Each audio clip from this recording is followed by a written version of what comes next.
Welcome to Speakeasy English. I am Emily, and we have a really fascinating deep dive for you And today. I am Jack. Yeah.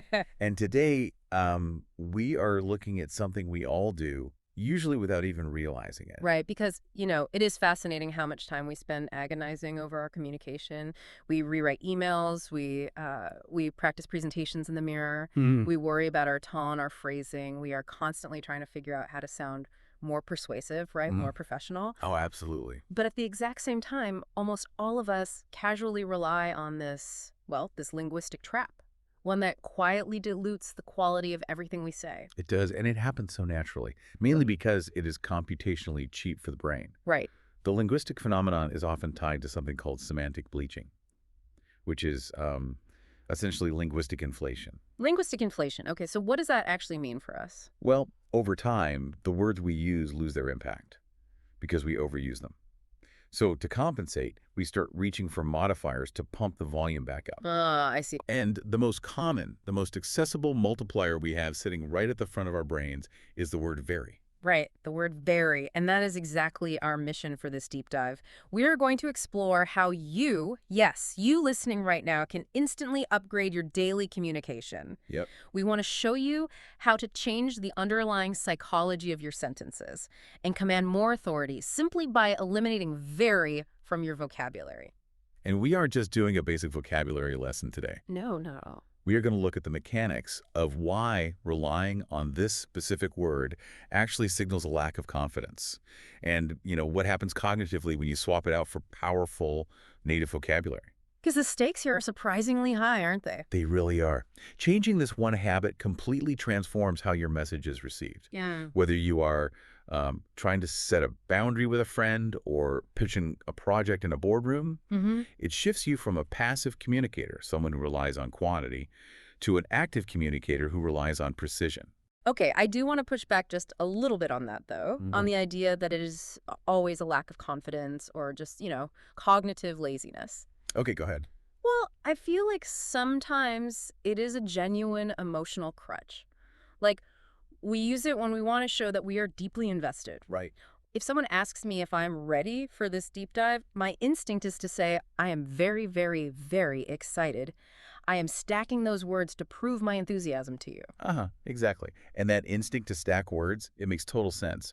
You are trying to signal emotional investment. Yeah. You want the listener to know that your excitement isn't just standard baseline excitement, it is elevated. Right, it's more. So rather than searching your lexicon for a word that perfectly encapsulates that specific flavor of joy, your brain just takes a shortcut. It grabs the closest tool. Exactly. It grabs the closest tool available to multiply the feeling. Ugh. But linguistically, it falls flat because very doesn't actually contain any emotional weight of its own. It is an empty container. So it is just a volume knob, but it doesn't actually change the song that is playing. That is a great way to look at it. You are trying to show intense enthusiasm, but the listener doesn't feel the weight of it. Mm-hmm. There are much more precise, impactful ways to transmit that exact same enthusiasm.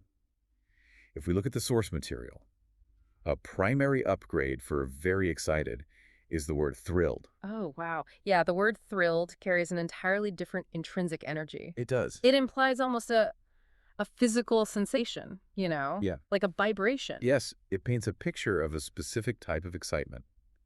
The etymology of the word actually implies a piercing, a sudden physical sensation. Interesting. When you say you are thrilled, the listener instantly grasps the depth of your engagement.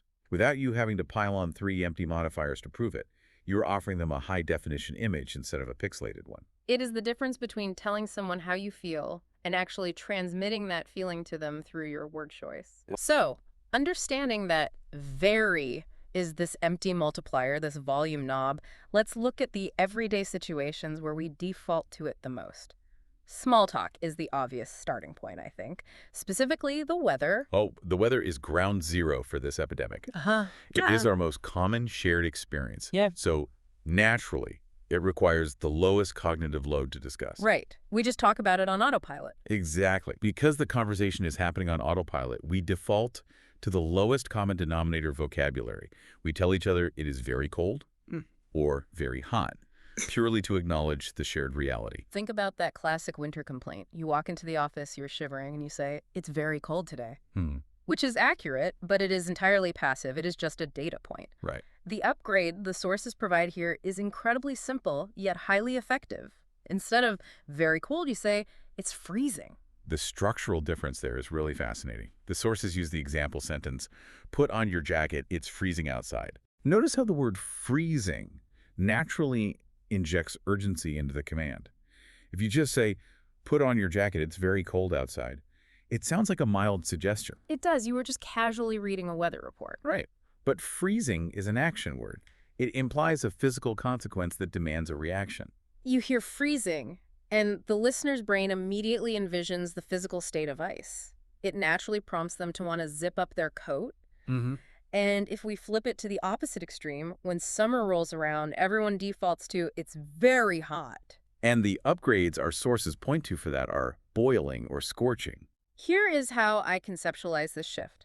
When you say something is very hot, you are painting a picture for me, but you are only using a black and white pencil. Oh, I like that. It gets the point across. I understand the general shape of the idea. Yeah. But when you swap that out and you use a word like scorching, suddenly you have added vibrant, visceral color to the sentence. Yeah, you really have. Scorching paints the cracking pavement. It paints the heat waves shimmering over the asphalt. And boiling does the exact same thing for humidity.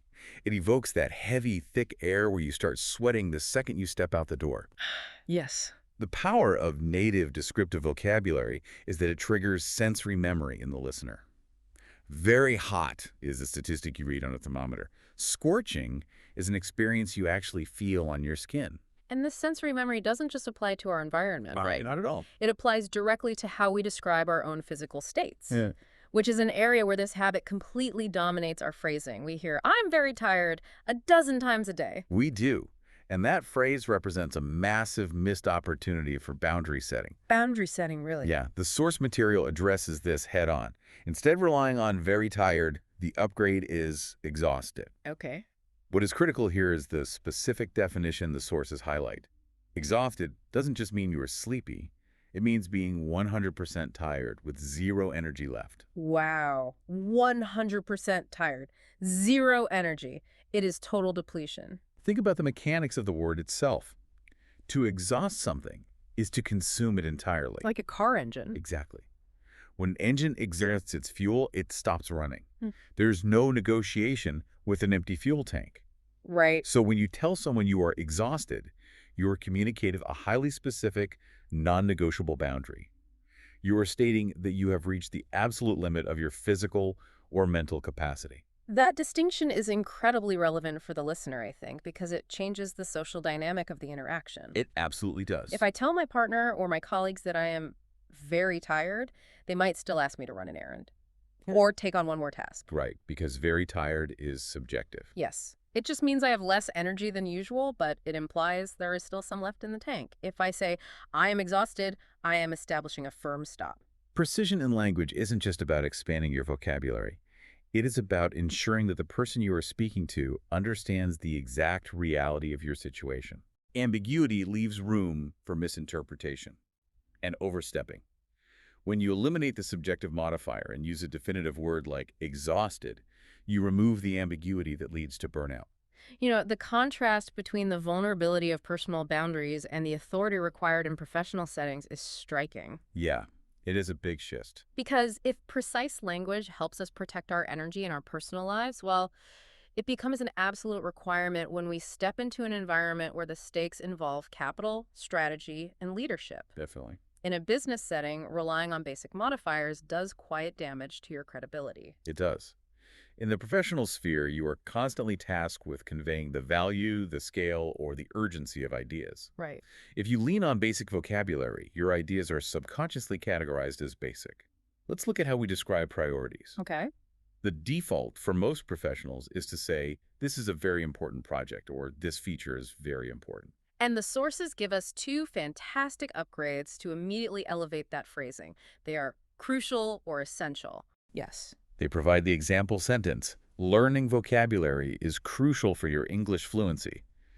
Just hearing that, the word crucial immediately sounds more authoritative.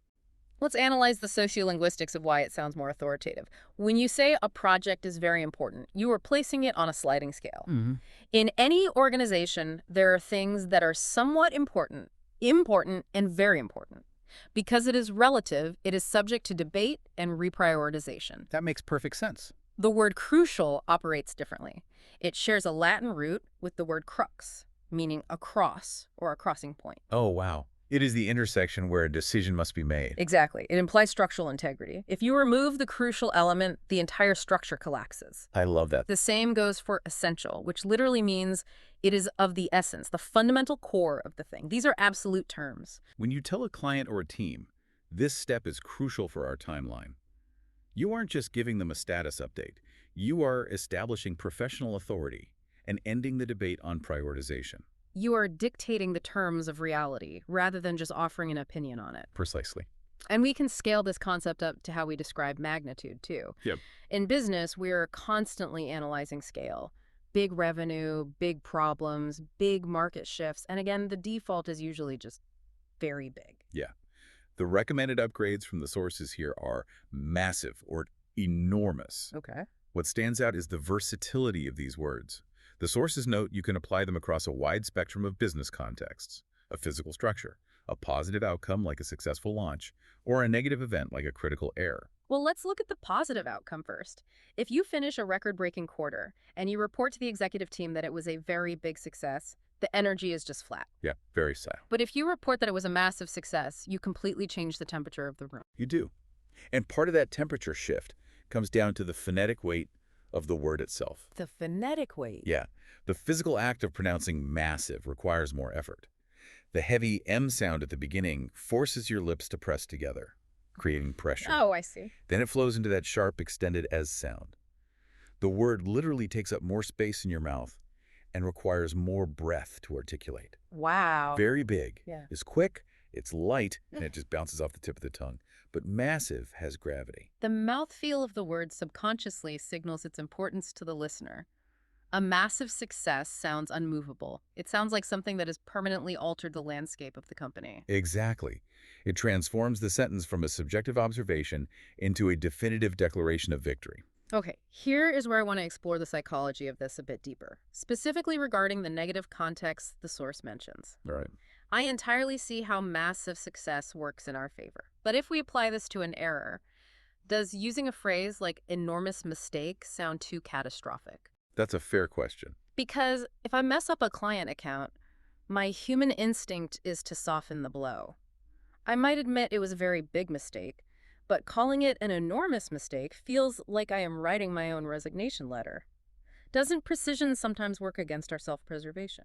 That cuts right to the psychology of workplace accountability. It is a very natural defense mechanism to want to soften our failures. Yeah, of course it is. We gravitate toward very big Mm, because the phrasing itself is slightly juvenile. yeah, It is how a child describes a problem. yeah. And subconsciously, it cushions the blow and asks for leniency. Oh, wow. I never thought about it like that. But in a high-stakes professional environment, trying to cushion a major failure with soft language usually backfires. It signals to management that you do not truly grasp the severity of the situation. So by trying to protect myself linguistically, I actually project incompetence. I am showing them that I don't understand the blast radius of my own error. Exactly. This is where linguistic precision requires courage and why it ultimately builds trust. If you make a significant error and you stand in front of your team and say, I made an enormous mistake, you leave zero room for ambiguity. You are looking the reality of the situation dead in the eye. Mm-hmm. You are refusing to hide behind qualifiers. Managers and leaders respect that unvarnished analysis because taking total ownership of the scale of the problem is the absolute prerequisite for handling the scale of the solution. That makes so much sense. Very big mistake. Sounds defensive, vague, and immature. Enormous mistake. Sounds accountable, clear-eyed, and professional. Exactly. You are demonstrating that your analytical skills remain sharp even when you are the one under the microscope. And that underlying thread connects all the upgrades we have discussed today. Yeah, it really does. Whether you are navigating small talk about the weather, establishing boundaries around your physical energy, or commanding authority in a multi-million-dollar project debrief, eliminating very forces you to be deliberate. You can no longer rely on a one-size-fits-all crutch. No, you can't. You have to select words that carry their own structural and emotional weight. It forces a moment of cognitive friction.